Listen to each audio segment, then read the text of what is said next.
Olá, seja bem-vindo ao Jornal Neojus, o jornal que é feito a partir de notícias que foram pauta da mídia especializada, comentada por professores renomados. E nessa edição você vai ver: Juventude, Saúde e Diploma não afastam obrigação de pensão a ex-cônjuge, diz Superior Tribunal de Justiça. Essa matéria será comentada pela professora Carla Matucci.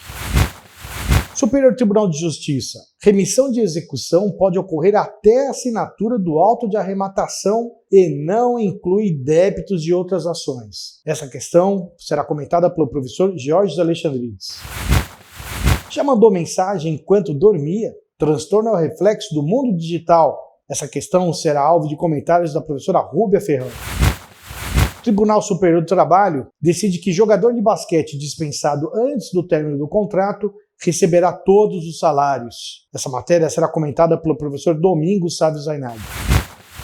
Na nossa coluna consumerista, o professor José Geraldo Brito Filomeno falará do litisconsórcio entre os ministérios públicos, estadual, federal, do Distrito Federal.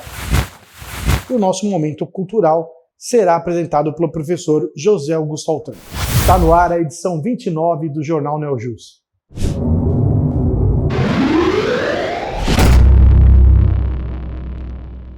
Juventude, saúde e diploma em ensino superior não são fatores que, por si só, afastam o dever do ex-cônjuge cessar a prestação de alimentos. Essa questão foi decidida pelo Superior Tribunal de Justiça e será comentada pela nossa querida professora Carla Matucci. Seja bem-vinda, professora Carla. Essa decisão foi acerca do pensionamento de um ex-cônjuge que, ao término da sociedade conjugal, pleiteia não só o pagamento da pensão alimentícia pelo prazo que já transcorreu pelo decurso, mas pela continuidade. Por quê? Porque alega que não é porque seja jovem, tenha diploma de curso universitário, possa ingressar no mercado de trabalho, que isso se deu, que isso aconteceu de uma forma normal ou natural. E que ela precisa, no caso, da continuidade dessa prestação alimentar para a sua sobrevivência. Inclusive porque os bens do casal ainda não foram partilhados. Reconheceu-se nessa decisão pela terceira turma do STJ, com a abstenção do ministro Dias Moura Ribeiro, né? E, nesse caso, reconheceu-se que não poderia, né, simplesmente pela presunção de que porta um diploma superior, estar apta a prover a própria subsistência. Ademais, isso não traz nenhum benefício ao empoderamento feminino. Só há casos de empoderamento feminino quando houver uma situação de igualdade e até se reconhecendo, né, que a pessoa deixou por 18 anos de estar no mercado de trabalho para cuidar dos afazeres domésticos, para cuidar da família. Então, é uma decisão que simboliza, né, o reconhecimento de que o empoderamento feminino só acontece a partir do momento em que temos igualdade, uma condição de poder estar no mesmo nível, no mesmo patamar, inclusive financeiro, inclusive econômico. Estamos atentas a essa questão, a essa situação. Mesmo porque nas instâncias inferiores não havia esse reconhecimento desse pedido de continuidade da prestação alimentar. Obrigado, professora. O Superior Tribunal de Justiça exarou o entendimento de que a remissão a uma execução ela pode ocorrer até que haja a assinatura do auto de arrematação de um bem ali que a pessoa deu um lance no leilão. O STJ entendeu ainda que essa remissão não inclui débitos de outras ações. Para comentar o que isso significa, convidamos o nosso querido professor Geórgios Alexandrides. Salve, salve, professor Geórgios! Qual é o momento final para o executado promover a remissão da sua obrigação no curso do processo? Pois bem, esta questão foi analisada pela terceira turma do STJ ao verificar, num recurso originado do Tribunal de Justiça de São Paulo, que o executado, nos termos do artigo 826 do Código de Processo Civil, tem o direito de promover a remissão até a alienação do bem. Mas, afinal, qual é este momento da alienação do bem? A ministra relatora Nancy Andrighi bem destacou que a expropriação de bens no decorrer de um processo, a realização do público leilão, é um ato complexo e deve ser analisado em todas as suas fases. E, por força do disposto no artigo 903 do Código de Processo Civil, a arrematação só se torna perfeita, acabada e irretratável quando a assinatura do auto de arrematação é promovida pelo arrematante, pelo leiloeiro público e pelo juiz da causa. E foi justamente este o momento fixado para termo final da remissão da obrigação por parte do executado. Enquanto não contiver o auto de arrematação a assinatura de todas estas pessoas elencadas no artigo 903, é permitido ao executado realizar a remissão, o pagamento da obrigação. Outro ponto que foi analisado neste recurso especial foi qual é a extensão deste pagamento da dívida, porque o artigo 826 fala em pagamento integral, mas será que contempla outras dívidas que recaem sobre aquele bem? Por exemplo, é muito comum na alienação de bens imóveis, além de, por exemplo, termos débito de natureza condominial, que muitas vezes justifica a realização do leilão, nós também temos débitos de natureza tributária, IPTU, o imposto que recai sobre o bem. E aí nós temos a seguinte situação: a remissão deve contemplar o pagamento daquela obrigação que é objeto da execução, débitos condominiais e seus encargos, ou também deve contemplar, além dessa obrigação, que é o objeto da execução, também os demais débitos incidentes sobre o bem. O STJ decidiu também que a limitação é sobre a obrigação que está sendo executada nos autos. Olha só, muito embora seja aberto com o produto da arrematação um concurso de credores para pagamento das dívidas com base naquele produto da arrematação, nós temos que a remissão, para que ela seja promovida pelo executado, basta que ele tenha o pagamento do principal, juros, correção monetária, despesas daquele processo e honorários advocatícios. Não é necessário promover o pagamento de outras obrigações, além daquela que é o objeto principal da execução e que gerou a venda do bem em público leilão. Então, olha só, isso é muito importante e o arrematante, então, tem que ficar de olho, assim como o próprio leiloeiro, para que seja observada a assinatura do auto de arrematação pelo próprio arrematante, pelo leiloeiro público que realizou esse ato de expropriação e pelo juiz da causa. É isso aí, bora lá, bora que dá. Abraço! É isso aí, professor. Até a próxima semana. Você já ouviu uma pessoa falar só se eu mandei essa mensagem enquanto eu estava dormindo? Pois é, isso acontece sim e é em decorrência do mundo digital. Esse transtorno será alvo de comentário da professora Rúbia Maria Ferrão. Sonambulismo digital. Já ouviu falar? A prática tem sido classificada como sleep texting, ou seja, o envio de mensagens enquanto a pessoa está dormindo. A gente já sabe que esse tipo de situação do sonambulismo impacta inclusive na capacidade civil, ou seja, o indivíduo ele pode passar ali por uma situação que ele não tem a percepção dos atos que ele está realizando. Então, pessoas que estão nesse momento de sleep texting já narraram que compraram 8 edredons sem, obviamente, ter interesse em fazer isso. e poderiam buscar, então, aí a anulação dessa compra justamente por ser fruto de uma incapacidade. Apesar que ali eu digo para vocês que seria mais fácil exercer o direito de arrependimento, que eu nem preciso justificar e tenho prazo de 7 dias ali apenas para me arrepender da conta.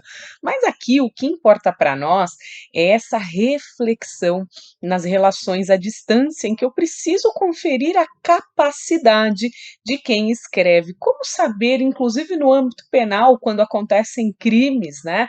Qual é a intenção do envio daquela mensagem? Porque a grande maioria dos nossos crimes são dolosos, demanda a intenção de cometer a prática danosa. E quando a gente fala em sonambulismo, por exemplo, isso já é uma das situações em que se entende que a pessoa é inimputável, ou seja, ela não tem a percepção do crime que está cometendo. A dica que os especialistas dão é que você fique atento a sinais de alta dependência do celular e dos dispositivos eletrônicos e telas, principalmente em relação às crianças e jovens. Então, se você tem costume de deixar o celular muito próximo ali, isso pode gerar uma ansiedade quando vai dormir, aquela luz que reflete nos olhos, tomar cuidado ali, se desbloqueia o celular muitas vezes ao longo do dia, mesmo não tendo ali uma situação que justifique. Vamos ficar atentos, principalmente com as crianças e os jovens, porque isso já tem sido narrado. O sonambulismo é muito mais comum com crianças, mas em relação a esse sonambulismo digital, a prática já tem sido observada, inclusive em relação a jovens e adultos. Fique atento para usar com responsabilidade, porque efetivamente todos nós temos ali essa ânsia de estar conectados o tempo todo, mas isso já tem trazido transtornos para a saúde. Muito obrigado, professora. Até a próxima semana. O Tribunal Superior do Trabalho exarou o entendimento de que um jogador de basquete dispensado antes do término do contrato de trabalho deverá receber todos os seus salários. Essa matéria será comentada pelo nosso expert em Direito do Trabalho e Direito Desportivo, o polivalente inoxidável professor Domingos Sávio Zainag. Salve, salve, o pai do Zay. Olá, Ricardo. Olá, amigo do Jornal Neojus. Bom, hoje vamos comentar uma notícia bem interessante do Tribunal Superior do Trabalho, que reconhece o vínculo de emprego entre um jogador de basquete e um clube. E ainda por cima reconhece o contrato por prazo determinado. Ora, me parece uma coisa tão evidente que se a Lei Pelé, a Lei 9.615, ela trata do contrato de trabalho e diz que o atleta que depende do empregador, do clube, respeita ordens, etc., é empregado, não há dúvidas de que o contrato até verbal ele existe e o empregador tem de anotar na carteira de trabalho do seu atleta empregado. Algumas pessoas insistem numa tese, a meu ver, totalmente errônea, de que o contrato de trabalho é obrigatório para o atleta de futebol e facultativo para as outras modalidades. E é um entendimento, com todo respeito, muito singelo e eu vou ousar dizer totalmente errado. Por quê? Porque o que a Lei Pelé diz é que o contrato escrito é obrigatório para a modalidade futebol. E isso porque a FIFA determina que os contratos sejam registrados. Ora, para as demais modalidades, é evidente que o contrato pode ser verbal, pode ser até o tácito. Se um atleta chegar num clube e começar a treinar porque um colega indicou, um técnico falou, pode ficar por aí, ou nem falou nada, aceitou, nasce o contrato de trabalho. O professor Mário de la Cueva, um dos pais do direito do trabalho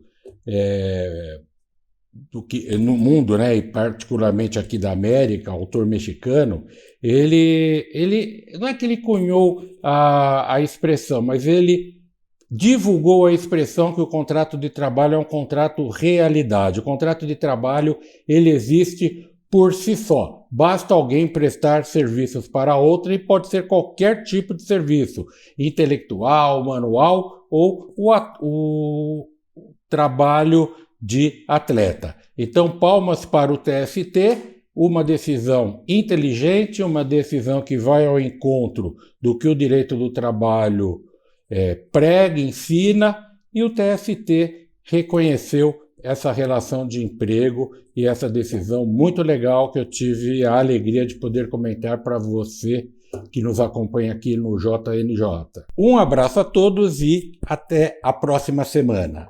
É isso aí, professor. Muito obrigado. Até a próxima semana. E você que gosta de direito desportivo, não deixe de se inscrever no curso Dinâmica do Direito Desportivo, coordenado pelo professor Domingos, que acabou de comentar a matéria. Um curso muito interessante, com um conteúdo programático bem diversificado para que você possa entender todas as nuances desse ramo tão importante para o direito. Não deixe de entrar no nosso site e conferir. E agora chegou a hora da nossa coluna consumerista, apresentada pelo professor José Geraldo Brito Filomeno, que vai comentar o litisconsórcio entre o Ministério Público. Verificaremos então como funciona a união dos MP estadual, federal, do Distrito Federal numa relação de consumo. Solta a vinheta.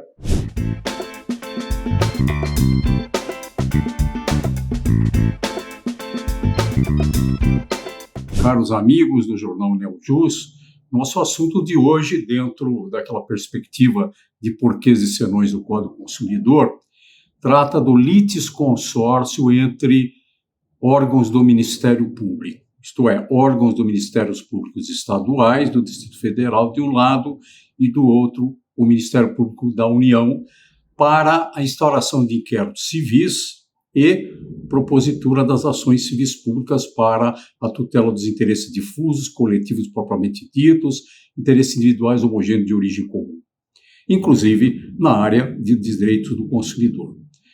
Bom, na verdade, modéstia à parte, eu é que inventei ele litisconsórcio. Por quê? Porque, como eu já expliquei numa das nossas conversas sobre os interesses difusos, eu vi uma dificuldade, porque em 1986, com aquele acidente nuclear de Chernobyl, havia aquelas toneladas de leite em pó contaminados com radioatividade, e eu me sentia de mãos amarradas, porque, como promotor estadual, eu não poderia ingressar na Justiça Federal. Alguns até entendem que posso, eu entendo que não, é uma questão da distribuição política da Justiça. Eu fui procurar, então, o procurador da República-chefe. Ele me disse que o MP federal, naquela altura, não tinha condições de fazer isso, né?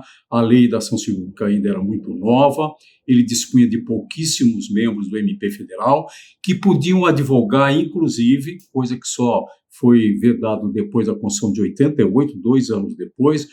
E, além disso, o que é pior, o Ministério Público Federal ainda tinha a incumbência de zelar pelos interesses da União, como que se fossem advogados da União, cuja carreira ainda não existia também àquela altura. Ora, o remédio, já que a gente do MP estadual estava mais afeto já às questões dos interesses da lei da ação civil pública, já tinha uma certa experiência, nós fizemos então o litisconsórcio, isto é, o procurador da República-chefe em São Paulo designou uma procuradora da República e ela e eu, então, instauramos inquérito civil e propusemos ação civil pública com pleno sucesso. E aí surgiu, então, dentro da nossa comissão, a ideia de se institucionalizar isso. E no artigo 113, então, se colocou um parágrafo 5º que foi adicionado à Lei da Ação Civil Pública. E interessante é que nós colocamos isso ali na Lei da Ação Civil Pública e lá permaneceu. Aqui foi vetado, mas foi restabelecido na Lei da Ação Civil Pública. Coisas de Brasil. Muito obrigado. Professor Filomeno, um grande abraço e até a próxima semana. E vamos agora para o nosso momento cultural com o nosso prestimoso professor José Augusto Altran. Olá, as dicas de cultura dessa semana, onde estamos aí na quarentena, continuam online. Um dos lançamentos é uma série distribuída pela Amazon Prime, que se chama 5 vezes Comédia.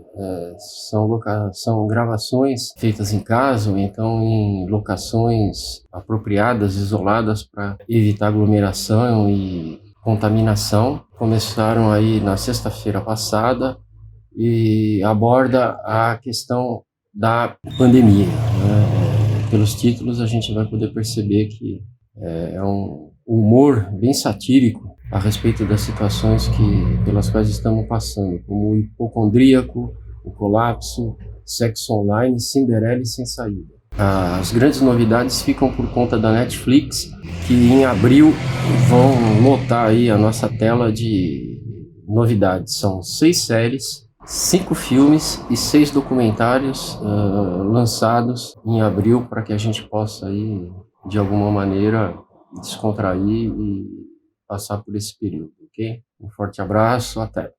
Professor, muito obrigado, um grande abraço. Bem, meus caros, então nesse momento em que nós já estamos na nossa despedida, quero agradecer sua companhia, paciência, desejar nessa oportunidade em que nós comemoramos a Páscoa e que para os cristãos tem ali todo um significado de morte e ressurreição e que independentemente da sua religião, morra para você toda aquela situação, todo aquele sentimento que te joga para baixo, que não te faz evoluir, que te faz mal, né, que faz com que você não possa caminhar e dar certo na vida e que renasça o melhor de você, a sua melhor versão, as suas esperanças, a sua certeza no amanhã melhor, a força de vontade para vencer, enfim, que você tenha forças a cada dia para superar os obstáculos e continuar nessa caminhada firme e forte. Não deixe de entrar nas nossas redes sociais, no nosso canal, pois você faz a diferença aqui para nós. Um grande abraço e até a próxima oportunidade.